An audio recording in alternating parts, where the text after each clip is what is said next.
आगे करता है भाई मेरे।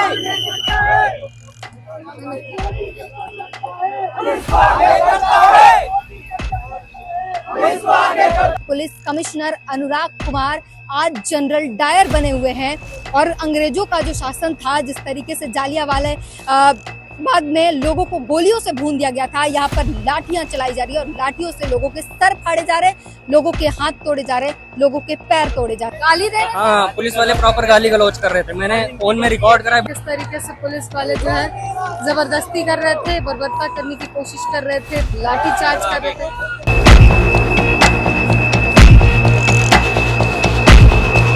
धर्मेंद्र, तुम हो लीग प्रधान, व्यवस्था ने तुम्हारी ठीक प्रधान, युवाओं का भविष्य निगल रहे हो, कर्म है तुम्हारे नीच प्रधान, कर्म है तुम्हारे नीच प्रधान। अब पार्लियामेंट नहीं जाने देना था, अब पार्लियामेंट वाले रास्ते पे बैरिकेड लगाते, रोक देते। आपने मेट्रो का गेट बंद क्यों किया है? लोगों का आना जाना बंद क्यों किया है? मेट्रो क्यों बंद किया है? यहाँ पर लोगों को कैद क्यों किया है? मेट्रो से तो कोई स्टेशन भी नहीं निकलता जो सीधा पार्लियामेंट के अंदर घुस जाए। हमारे प्रधानमंत्री बाबू साहब कहते हैं हम नॉन बायोलॉजिकल है, तो ये तो क्लियर है कि वो माँ के पेट से नहीं आए होंगे। तो जिस दिन का सभी को इंतजार था, आज वही दिन है। आज तारीख 30 जुलाई की है और सुबह के 7 बज रहे हैं। प्रदर्शनकारियों की भीड़ यहाँ पर बहुत भयंकर है। अनुमान ऐसे लगाए जा रहे हैं कि 30 से 40 हजार के आसपास लोग यहाँ पर एकत्रित हुए हैं और यहाँ पर पहुँचने के लिए बहुत से लोगों ने ट्रेन की यात्राएं की, बस की यात्राएं की, फ्लाइट की यात्राएं की और बहुत लंबी यात्राएं करके लोग इस जंतर मंतर पर पहुंचे हुए हैं, क्योंकि उन्हें पार्लियामेंट की जो मार्च थी उसमें शामिल होना था। अब पुलिस की तरफ से बता दें कि पुलिस ने न्यू दिल्ली जो जिला है उसमें धारा 163 लागू कर दी है, यानी 5 लोगों से ज्यादा एकत्रित नहीं हो सकते लोग। प्लस पुलिस की तरफ से ये कहा जा रहा है कि इस मार्च को जो है परमिशन नहीं दी गई है, तो अगर मार्च फिर भी निकलता है तो एक्शन लिया जाएगा। इस तरीके की तमाम चीजें हैं। पुलिस फोर्स जब हम देखते हैं बाहर भारी मात्रा में डिप्लॉय किया गया है, वहीं फिर बैरिकेड्स की देखें हालत, तो बैरिकेड्स की दायरे बढ़ा दिए गए हैं, एरिया को बढ़ा दिया गया है। इस तरीके से तमाम चीजें जो है जंतर मंतर में आज बदलाव देखने को मिला है। मार्च की आप लोगों की पूरी तैयारी हो गई? मार्च की तैयारी है, लेकिन पुलिस की भी मार्च को रोकने की पूरी तैयारी है। बड़े बड़े बैरिकेड लगा दिए उन्होंने, पर वेट कर रहे हैं हम लोग कि कब मार्च का यहाँ से कॉल आएगा। 9 बजे का कॉल है, उसी का वेट कर रहे हैं। बस 2 घंटे बचे हैं अब। बस 2 घंटे बचे हैं। हमारी तरफ से पूरी तैयारी है, जितना हमारी तरफ से हो पाया कोशिश करेंगे और हमारी जो बुनियादी मुख्य मांगे हैं उसको हम रखने की कोशिश करेंगे। पुलिस की तैयारी के लिए आप कितना तैयार हैं? ठीक है, अब स्टेट है, स्टेट के पास सारे फोर्सेस है, पावर है, वो पुलिस बुला सकती है, वो मिलिट्री बुला सकती हैं, वो रैपिड एक्शन फोर्स बुला सकते हैं, उनके पास बंदूकें हैं। जाहिर सी बात है, वैसी तैयारी के लिए तो हम तैयार नहीं हैं। बिल्कुल, तो ये थोड़ी सी नाराजगी है सोनम वांगचुक के हंगर स्ट्राइक तोड़ने पर, जो कंडीशन जो है वो मजबूत नहीं लगी। आप भगत सिंह की किताब लेकर जेल डायरी लिए हुए हैं, कहाँ से आए हैं, क्या नाम है आपका? मेरा नाम अनिल है, मैं इंदौर से आया हूँ, MP से। तो आप सोनम वांगचुक को उठाए जाने के बाद आए हैं या पहले से आ रहे हैं? नहीं, मैं कल नाइट में आया हूँ। कल रात में आए हैं मार्च में शामिल होने के लिए? हाँ, प्रोटेस्ट के लिए। तो फिर इस मार्च में शामिल होकर क्या संदेश देना चाहते हैं? मैं यही संदेश देना चाहता हूँ कि मोदी सरकार जल्द से जल्द मतलब धर्मेंद्र प्रधान का इस्तीफा करवाए, क्योंकि यहाँ आंदोलन अब बहुत उग्र रूप धारण कर रहा है, क्योंकि यहाँ पर लाखों की तादाद में जंतर मंतर पे प्रोटेस्ट में लड़के आ रहे हैं। और ऐसा नहीं कि सिर्फ यहाँ दिल्ली जंतर मंतर पे, यहाँ पूरे भारत में प्रोटेस्ट चल रहा है। और मेरा एक ही कहना है कि मतलब क्यों ना मतलब इस मुद्दे को, शिक्षा के बारे में जल्द से जल्द इसका फैसला लिया जाए संसद के अंदर और हमको इसका एक रूप दिया जाए, जिससे यह समस्या खत्म हो जाए। पुलिस जो है टीयर गैस की तैयारी कर रही है और युवा जो है वो हर सिचुएशन के लिए तैयार है, क्या कहना चाहते हैं? मैं यही कहना चाहूँगा, जब युवा लगता है ना तो देश बदलता है, वो आवाज एक हो तो तारीख बदलती है। और मैं आपको बता दूं, चाहे भगत सिंह का हौसला हो या अशफाकुल्लाह खान की कुर्बानी, उन्होंने हमें एक ही चीज सिखाई है, देश के लिए सबसे कीमती चीज होती है एकता, हिम्मत। यही देश की सबसे जरूरी चीज है। आज ये जन सैलाब जो आप देख रहे हो ना, जो सोनम वांगचुक जी ने यहाँ पर इकट्ठा करा है, मैं बता दूं ये कोई छोटी बात नहीं है। एक बहुत बड़ा साइंटिस्ट लगातार यहाँ पर भूख हड़ताल पर था, हंगर स्ट्राइक पर था, कमजोरों की तरह, चोरों की तरह उन्हें यहाँ से उठाया गया। आप सभी ने उस क्लिप को देखा, जैसे किसी गैंगस्टर को उठा रहे हो, उन पर कार्रवाई नहीं होगी, लेकिन उठाया गया तो सोनम वांगचुक जी को, जो सिर्फ एजुकेशन की मांग कर रहे हैं यहाँ पर। और मैं थैंक यू बोलना चाहूंगा अभिषेक दीप्ति जी का, जो बाहर से आए, अपनी सेटल लाइफ को छोड़कर यहाँ के युवाओं के बारे में सोचा है। और यही कहना चाहूंगा, जो लोग अभी तक यहाँ पर नहीं आए, उनसे मेरी अपील है, अपना कैमरा उठाओ और एक 10 से 15 मिनट की रील डालो और उसमें बोलो, इनकलाब जिंदाबाद के नारे लगाओ, सोनम वांगचुक जी जिंदाबाद के नारे लगाओ और आओ यहाँ पर। अगर आज भी नहीं आए तो फिर कभी नहीं आ पाओगे। इंकलाब, इंकलाब, इंकलाब, इंकलाब। मुल्क में तुम देखना मस्जिद की मेहराबों से, मस्जिद की मेहराबों से, मंदिर के घंटों से, मंदिर के घंटों से, नौजवान की आवाज से, नौजवान की आवाज से। तो जोश की बिल्कुल कमी नहीं है, जो मैंने शुरुआत में ही कही थी। यहाँ पर जोश बिल्कुल हाई है और पार्लियामेंट मार्च के लिए जो लोग हैं वो रेडी। सहारनपुर से तो मार्च से पहले तो बारिश आ गई। आज बाबू जी तो कुछ बात कहने के बचाए नहीं, हाँ? अभी तो कुछ बात कहने के बचाए नहीं, अभी बारिश के बाद देखेंगे। जोश ठंडा हो गया। हाँ। इन निकम्मा को शर्म नहीं आई, मेरे ऊपर वाले को शर्म आ गई, वो बरसने लगा। 1 महीने से पॉजिटिव हो रहा है, 1 महीने से कोई भी झांकने के लिए ये नहीं आया कि भाई कौन आदमी यहाँ परेशान है, कैसे नहीं है। इस सरकार इतनी निकम्मी हो चुकी है कि कहीं ना आने की न जाने की। आज भी देखो 20 तारीख है, आज जाएगा संसद में जा रहे हैं, तो देखते हैं क्या फैसला होता है। धर्मेंद्र प्रताप को तो फैसला देना भी होगा। मतलब आप संसद जाके रहेंगे, पुलिस रोकेगी? जाके रहेंगे, चाहे पुलिस के डंडे भी खाएं, जेल में भी जाएं, हमें कोई फर्क नहीं पड़ता। हमारे आगे पीछे कोई नहीं है। इस निकम्मी सरकार ने हमारे रोजगार छीन लिए, घर से बेघर कर दिया इन्होंने हमारा। आंसू गैस की तैयारी चल रही है, टीयर गैस की तैयारी चल रही है पुलिस की। तैयारी तो बिल्कुल चल रही है, रास्ते की तैयारी चल रही है, बैरिकेड लगा रहे हैं, रोड जाम कर रहे हैं, पब्लिक को परेशान कर रहे हैं। तो ये आज भी लाठी चार्ज करेंगे 100%, मगर हम इनकी लाठियों से डरने वाले नहीं। हम वहाँ संसद जाके ही रहेंगे, चाहे कुछ भी हो जाए हमारे लिए। ये मांग है, ये मांग हम मांगेंगे और धर्मेंद्र प्रताप का इस्तीफा लेंगे और साथ में मोदी का भी इस्तीफा लेंगे, क्योंकि ये लोग किसी की ना मजबूरी समझते हैं और ना किसी की परेशानी समझते हैं। ये यात्रा ज्यादा करते हैं, पिज्जा ज्यादा खाते हैं, टोपी ज्यादा खाते हैं, समझे, मिलोटी ज्यादा करते हैं, दाल मूढ़ी खाते हैं बिहार में जाके है। और यहाँ पे 2 किलोमीटर पे धरना प्रदर्शन हो रहा है जंतर मंतर पे, यहाँ उनकी यहाँ का फूटी हुई है, यहाँ कोई नहीं आ रहा देखने के लिए है। अपने देश के हुआ ये इतना परेशान हो रहे हैं, उनकी परेशानी नहीं समझ रहे, क्या सरकार चलाएंगे है। तमिलनाडु का धनपति देखो, जाकर सारा सिस्टम बदल दिया। इन्होंने क्या सिस्टम बदला है, जब झूठ पे झूठ, झूठ पे झूठ, झूठ पे झूठ बोले जा रहे हैं। कहाँ तक सहन करेगी पब्लिक, बताइए। इससे आवाज जानी चाहिए, इस कमीनों को इस्तीफा देना चाहिए। इस्तीफा लेके जाएंगे, यहाँ से 400-500 किलोमीटर से आए हैं, ऐसे नहीं जाएंगे वापस।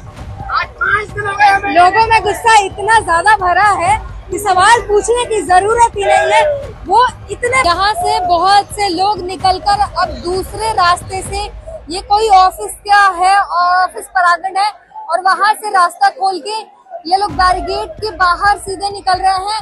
और अगला पड़ाव जो है वो मतलब पार्लियामेंट की तरफ आगे बढ़ते हुए लोग दिखाई दे रहे हैं, लेकिन अभी भी बहुत से लोग हैं जो यहाँ पर घिरे हुए हैं। तो जो निकल सकते थे वो निकल गए, बहुत से लोग अभी घिरे हुए हैं। और इन्हें जो है प्रवक्ता जो है सीजेपी के, वो इनसे संवाद लगातार कर रहे हैं, इनसे बातचीत कर रहे हैं। और पुलिस ने जो निकले थे उन्हें खदेड़ना शुरू कर दिया है।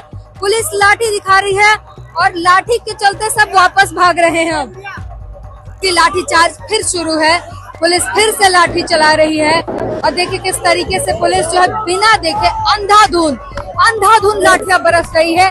किसी कैसे मारा जा रहा है एक व्यक्ति को, आप देख सकते हैं। महिला है, महिला पर लाठी चल रही है। किसी भी व्यक्ति पर पुलिस तलवार की तरह लाठी चला रही है। ये देखिए किस तरीके से इस वक्त पुलिस जो है तलवार की तरह लाठियां चला रही है लोगों पर। अंधाधुंध मारे जा रहे हैं लोग, अंधाधुंध मारे जा रहे हैं लोग। ये सबसे बर्बर तस्वीर है दिल्ली पुलिस की, सबसे ये क्रूर चेहरा जो है वो आप देख रहे हैं इस वक्त। दिल्ली पुलिस का सबसे क्रूर चेहरा युवाओं ने, ये देखिए किस तरीके अंदर खदेड़, पुलिस अंदर खदेड़ रही है। देखिए किस तरीके से एक युवक मारा जा रहा है। ये देखिए पुलिस हमला कर रही है, लाठीचार्ज नहीं, हमला कर रही है लोगों पर। ये हाथों में लाठियां लेकर पुलिस जो है हमला कर रही है। ये देखिए किस तरीके से मारा जा रहा है, खदेड़ा जा रहा है। ये इस वक्त की सीधी तस्वीर है आपको। लोग गिर गए, यहाँ पर रेलिंग टूट रही है, भगदड़ मच रहा है, लोग दब रहे हैं। पुलिस के कारण, दिल्ली पुलिस के कारण यहाँ पर भगदड़ मच रहा है। लोगों की जान पर बनाई है, लोगों की जान जा सकती है इसमें।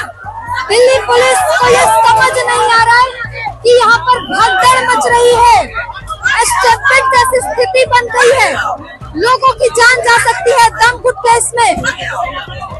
पुलिस सिर्फ हमला किया जा रही है, पुलिस को समझ नहीं आ रहा है कि लोग दब रहे हैं, दम घुट रहा है। ये चेहरे देखिए आप, चेहरा ध्यान से देखिए दिल्ली पुलिस का, किधर ये यहाँ से भगाए जा रहे हैं और लोग भाग रहे हैं, उनके पास कोई ऑप्शन नहीं है। ये कैसे इस वक्त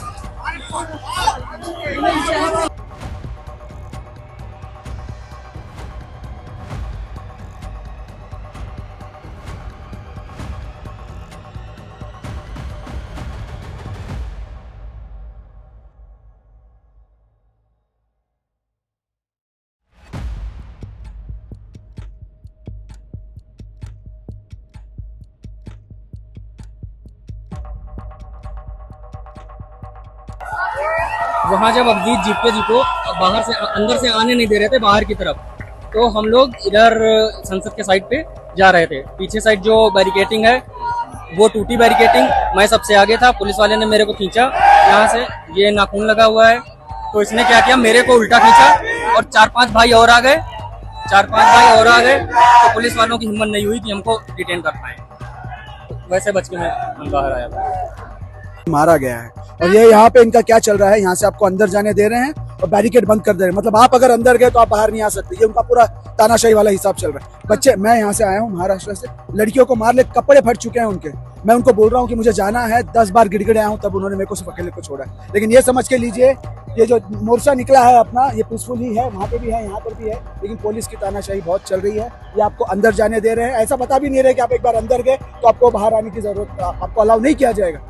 मुझे ये सवाल पूछना है कि अनुराग कुमार ये बताएं कि इनका मार्च तो पार्लियामेंट की तरफ जाना था ना, अब पार्लियामेंट नहीं जाने देना था, अब पार्लियामेंट वाले रास्ते पे बैरिकेड लगाते, रोक देते।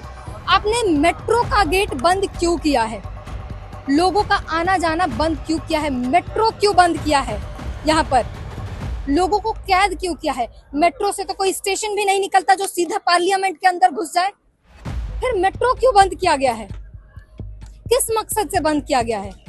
दिल्ली पुलिस कमिश्नर अनुराग कुमार आज जनरल डायर बने हुए हैं। जनरल डायर ने जिस तरीके से जालियांवाला बाग में एक रास्ता था और उधर से पुलिस भेजकर सभी पर गोलियां चलवा दी थी ना, ठीक वैसे ही दिल्ली पुलिस कमिश्नर अनुराग कुमार आज इन तमाम युवाओं को जंतर मंतर पर कैद कर चुके हैं। ये दिल्ली मेट्रो का ये पटेल चौक मेट्रो स्टेशन है और देखिए यहाँ ताला लगा दिया गया है, ये ताला है, अंदर से ताला बंद कर दिया गया है। एक गेट और है यहाँ पर, दिखाइए जरा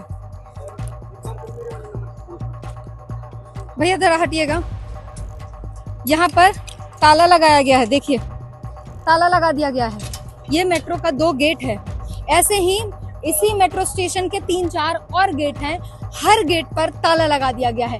इस मेट्रो स्टेशन से उतरने वाले यात्री ना तो बाहर आ सकते हैं, ना ही यहाँ के लोग मेट्रो स्टेशन के अंदर जा सकते हैं।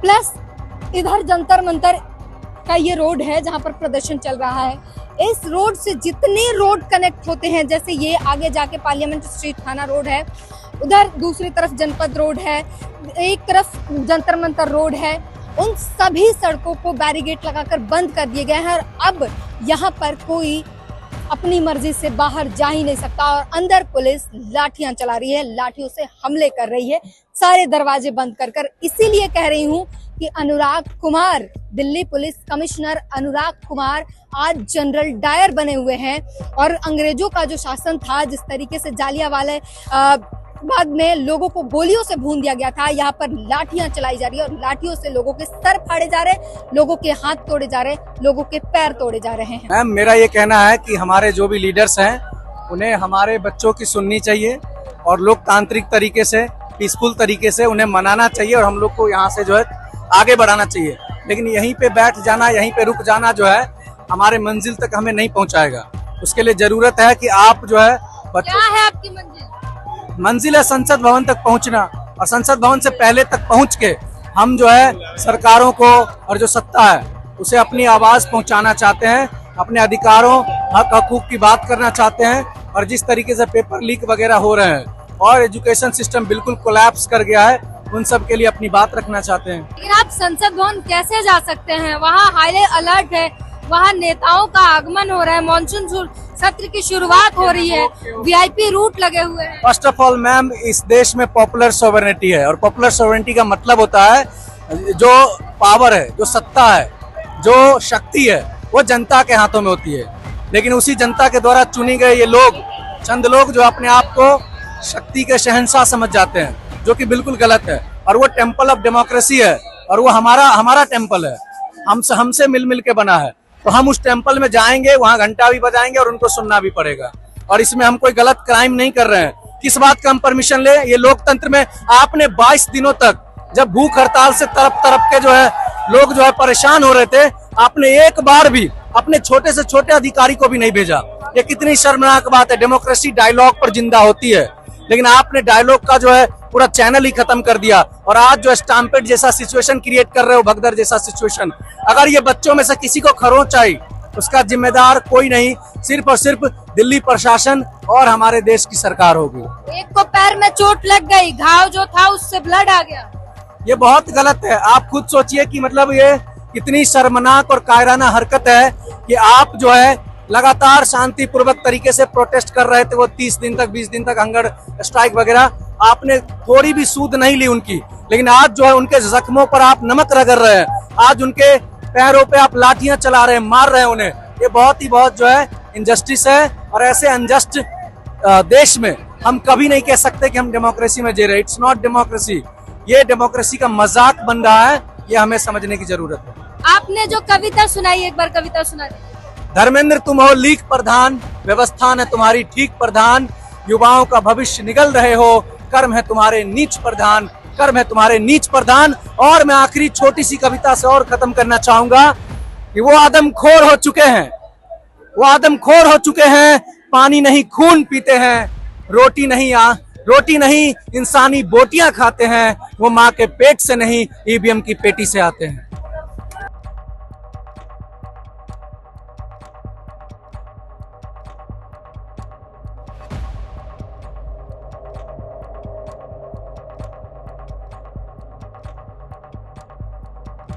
सीधे ईवीएम पर बड़ा डाउट जो है वो खत्म हो नहीं रहा है और इन्होंने कह दिया कि माँ के पेट से नहीं, ईवीएम के वोट से। हमारे प्रधानमंत्री बाबू साहब कहते हैं हम नॉन बायोलॉजिकल है, तो ये तो क्लियर है कि वो माँ के पेट से नहीं आए होंगे। दूसरी बात, ये ईवीएम में सिर्फ ईवीएम के स्कैम के बारे में बात नहीं कर रहा हूँ। ये ईवीएम एक प्रतीक है पूरे के पूरे इस रिप्रेजेंटेटिव डेमोक्रेसी की, कि किस तरीके से ईवीएम के द्वारा जो है मतों के द्वारा वो चुन के आते हैं और आखिर में जो दरिंदे बन जाते हैं, आदमखोर बन जाते हैं। इस 22 बच्चों का जो उन्होंने हत्या किया है, ये आदमखोर होना नहीं है तो और क्या है? मैं पूछ सिविल ड्रेस में, मुझे नहीं पता कि वो पुलिस से है या पुलिस के, क्योंकि इतने लंबे बाल नहीं होते हैं, पुलिस वालों की इतनी लंबी दाढ़ियां नहीं होती हैं। तो कौन है वो व्यक्ति? मेरे पास फोटो है उस व्यक्ति की, मैं आपको दिखा सकती हूँ।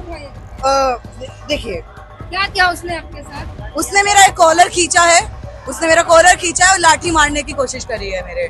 मैं बैठी हुई थी यहाँ, मेरे कान में चोट लगी हुई है, देखिए, हाँ मेरे कान में चोट भी लगी है। हम अभी मेरे दोस्त यहाँ से आगे चले गए हैं, उनके भी कमर पे लाठी मारी गई है। दोनों ही लड़कियां हैं, उनके कमर पे, हाथ पे, पैर पे, दोनों जगह लाठियां मारी गई हैं।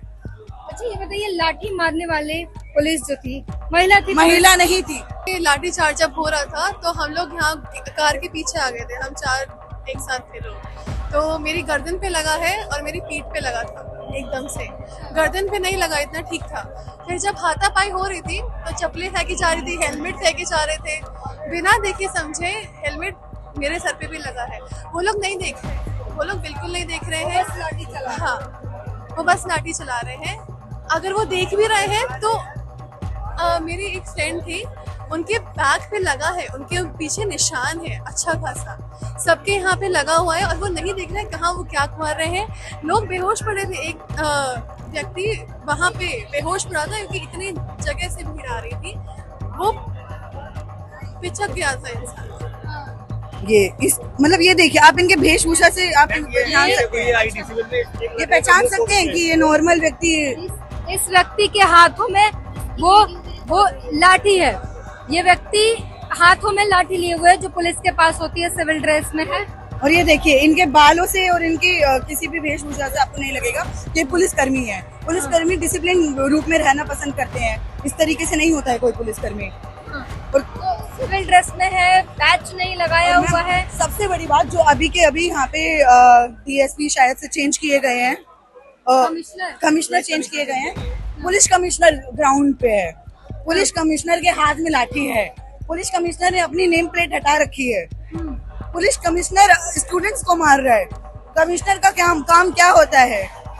आपको सलाह देना, आपको बताना कि किस तरीके से पेश आना जनता के साथ, या फिर उनको जमीन पे उतर के मारने लग जाना। ये तरीका अपनाया नहीं जाएगा। अनुराग कुमार जिन्हें लाया गया था इन प्रदर्शनकारियों को सबक सिखाने के लिए, तो अनुराग कुमार नौकरी जो सरकार के नौकर हैं, अपनी नौकरी बखूबी कर रहे हैं और ये बता रही हैं कि अनुराग कुमार खुद लाठी लेकर इन लोगों पर बरस पड़े हैं, खुद लाठी लेकर इन लोगों को मार रहे हैं। आपने पहचाना उन्हें कि वो? हाँ, हमने पहचाना था क्योंकि जब उनका क्या कहते हैं तबादला हुआ था पुराने वालों का, हमने वो न्यूज देखी थी। तो न्यूज में हमारे को वो दिखाया गया था कि कौन कहाँ से वो आए हैं। अनुराग जो भी थे नाम उनका, प्रॉपर नाम नहीं पता क्योंकि अभी आए हैं। वो आए और उनका हमने पूरा का पूरा मैंने पहचाना है। मैंने कहा ये वही है, कमिश्नर है। और आप एक बार आगे देख लीजिए, आप एक बार कैमरा उठा के देखिए। जब हम आपको लाठीचार्ज की तस्वीरें दिखा रहे थे तब ये लोग सब लाठियां खा रहे थे और ये जो दर्दनाक कहानी अपनी बता रहे हैं, ये उस वक्त जब लाठियां बरस रही थी तब इन्हीं लोगों के ऊपर लाठियां बरस रही थी। और पुलिस जो है यहाँ पर प्रदर्शनकारी आगे फिर भी डटे हुए हैं और पुलिस जो है उन्हें पीछे खदेड़ने की हर थोड़े समय पर कोशिश जरूर कर रही है। और कोशिश वो कर किस तरीके से रही है? लाठियों का सहारा लेकर, लाठियों के माध्यम से प्रदर्शनकारियों को पीछे धकेला जा रहा है। इस वक्त प्रदर्शनकारी जो है आगे बढ़ रहे हैं। करंट था, जो स्टार्टिंग के वॉलंटियर है उन्हें पता था मैं रोक रहा था, पहले मुझे करंट हमें करंट लगा है। जितने वॉलंटियर थे सबको पता है स्टार्टिंग के। मैंने डीजी करंट डाला गया है। मैंने डीआईजी से बोला बनाती तो करंट पानी हो रहा है पूरी सड़क पे और करंट डाला गया है। डीआईजी से बोला, डीआईजी मुझसे कहती है कि बारिश हुई है ऐसे हो जाता। मैंने कहा मैम ऐसे कैसे हो जाता है, जो वेल्डिंग हुई है उसकी तार रखी पड़ी थी। मैंने बोला मैं अभी ले जाके आपको तार दिखा दूंगा, तो पीछे हट के हो जाता। फिर न्यूज वालों के पास चली गई डीआईजी। भैया क्या हुआ? इनके दोस्त मेरे साथ में 4 भाई था, हम लोग हाथ जोड़ के विनती कर रहे थे कि सर लाठी मत चलाओ, हम पैर पड़ते हैं, आपका खून हमारा खून एक है, आप भी हमारा भाई हो, भी आपका है, बस ये आपका वर्दी है, आपका वर्दी मिला मेरे रक्षा के लिए, ताकि हमें मार ले। सर हम प्रोटेस्ट सही से करेंगे, महात्मा गांधी के रास्ते नक्शे कदम पे चलेंगे। जब हम रोक रहे थे हाथ जोड़ के पैर पर, वो लाठी मार दिया, बहुत मारा। हमको कोई दिक्कत है, हमको 100 लाठी मारे, सर पे क्यों दुश्मन की तरह वार कर रहा? सर पे मारने से हम पे, अगर हम एक भाई को मारते हैं तो केस होता है, अटेम्प्ट टू मर्डर का केस होता है। और ये खुद पुलिस वाला सर पे मार रहा लाठी, इतना मोटा डंडा से मार रहा है। किसको मारा लाठी सर पे? हम लोग बस प्रोटेस्ट कर रहे हैं, वहाँ खड़े हैं। वो लोग कब बोलना बैठ जाओ तो बैठते भी है, बैठा के मारता है लोग। इतना हम लोग भाई आए हैं, क्या हम लोग कुछ नहीं कर सकते? हमारा देश बर्बाद हो जाएगा ऐसे ऐसे ऐसे ऐसे बंदे को भर्ती करें। क्या इसमें? कहाँ से आए हैं आप? हम बिहार से हैं, समस्तीपुर डिस्ट्रिक्ट से हैं। हम यही दिल्ली में रहते हैं, एक छोटा सा रूम लेकर किराए पे। मेरी एक छोटी सी बेटी है 1.5 साल की, मेरी वाइफ है, मैं हूँ, मैं राजमिस्त्री का काम करता हूँ। फिर भी अपने बच्चों को अपने जहाँ तक होता है हिम्मत करता हूँ पढ़ाने का। अब कहाँ से पढ़ाऊंगा? हिम्मत तो टूट गया। आज मेरे लगा प्रोटेस्ट में कोई भी स्टूडेंट के ऊपर हाथ नहीं छोड़ सकता, क्योंकि हमारे देश में स्टूडेंट ही सबका भविष्य है, और इसके ऊपर हाथ छोड़ रहा है लोग। कोई सेफ नहीं है, कोई भी सेफ नहीं है। इसकी गुंडागर्दी चलेगी, हमेशा चलेगी। हम लोग मार खाते रहेंगे। देखना, लड़की के ऊपर मेरे सामने एक बहन को मार रहा है, मैं उसको जहाँ पर अपने अधिकार के लिए, अपने बेहतर भविष्य के लिए, अपने बच्चों के भविष्य के लिए और नेताओं द्वारा किए गए गुनाहों का अकाउंटेबिलिटी मांगने आए युवाओं पर लाठियां बरसाई जा रही है, और लाठियां पूरी ताकत के साथ बरसाई जा रही है, तलवार की तरह बरसाई जा रही है। माथे पर मारा जा रहा है ताकि उस व्यक्ति का माथा फट जाए, या अगर माथे पर लगा, ब्लड नहीं निकला, लेकिन अंदर ही अंदर अंदरूनी कोई चोट लगी, कोई इंसान आईसीयू में चला गया, कोमा में चला गया, इसका जिम्मेदार कौन होगा? क्या प्रधानमंत्री नरेंद्र मोदी इस बात की जिम्मेदारी लेंगे? क्या धर्मेंद्र प्रधान इस बात की जिम्मेदारी लेंगे? क्या दिल्ली की सरकार इस बात की जिम्मेदारी लेगी? क्या अमित शाह इस बात की जिम्मेदारी लेंगे? क्योंकि पुलिस उन्हीं की है, पुलिस उनकी बात मान रही है, ऑर्डर उन्हीं से आ रहे हैं। रातों रात कमिश्नर चेंज कर दिया गया, कमिश्नर साहब इस बात की जिम्मेदारी लेंगे क्या? युवाओं पर लाठियां मारी जा रही हैं, सर पे लाठी मार रहे हैं आप। कहाँ लिखा है कि आप सर पे लाठी मारेंगे? ये कौन सा लाठीचार्ज का तरीका है?